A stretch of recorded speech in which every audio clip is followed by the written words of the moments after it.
আসসালামু আলাইকুম, কেমন আছেন সবাই? আশা করি ভালো আছেন। আলহামদুলিল্লাহ আমিও ভালো আছি। আমি মিরেশ্বরের মেয়ে চ্যানেল থেকে চলে আসলাম নতুন একটা রেসিপি নিয়ে। আমার আজকের রেসিপি মিষ্টি আলুর পিঠা। মিষ্টি আলু সবাই আমরা সিদ্ধ করে খাই, প্রতিদিন একইভাবে খেতে ভালো লাগে না, তাই আজকে আমি মিষ্টি আলু দিয়ে পিঠা বানিয়ে দেখাবো। তার জন্য মিষ্টি আলুগুলাকে আমি সিদ্ধ করে নেব। আলুগুলার খোসা ছাড়িয়ে আমি আলুগুলাকে ভালোভাবে ম্যাশ করে নেব। পরিমাণ মতো ময়দা, চিনি, লবণ দিয়ে আমি হালকা একটু পানি দিয়ে একটা ডো তৈরি করে নিব।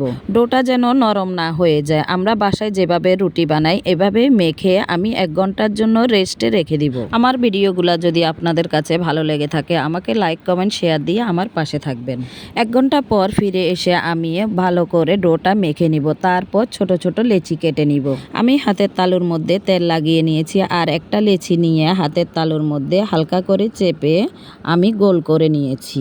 পিঠাটার মাঝখান বরাবর আমি ছোট্ট করে একটা ফুটো করে দিয়েছি। এভাবে আমি সবগুলা পিঠা বানিয়ে নিয়েছি।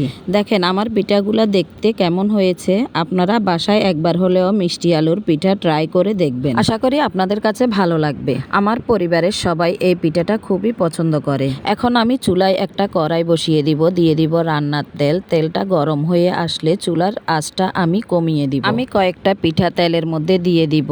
তারপর আমি মাঝারি আছে পিঠাগুলা এপিট ওপিট করে ভেজে নিব। যতক্ষণ না পিঠাগুলা লাল হচ্ছে ততক্ষণই আমি পিঠাগুলা ভাজবো। খেয়াল রাখতে হবে পিঠাগুলার ভিতরে যেহেতু কাঁচা না থাকে। পিঠাগুলা আমার ভাজা হয়ে গেছে। এখন আমি পিঠাগুলা সবগুলা একে একে নামিয়ে নিব। আমি প্লেটে পিঠাগুলা নিয়ে নিয়েছি। দেখেন আমার পিঠার কালারটা কত সুন্দর আসছে। পিঠাগুলা দেখতে যত সুন্দর হয়েছে খেতেও তেমন ভালো হয়েছে। ভিডিওটা দেখার জন্য ধন্যবাদ। ভিডিওটা যদি ভালো লেগে থাকে তাহলে আমার পাশেই থাকবেন। আজকে এই পর্যন্ত বিদায় নিলাম। আল্লাহ হাফেজ।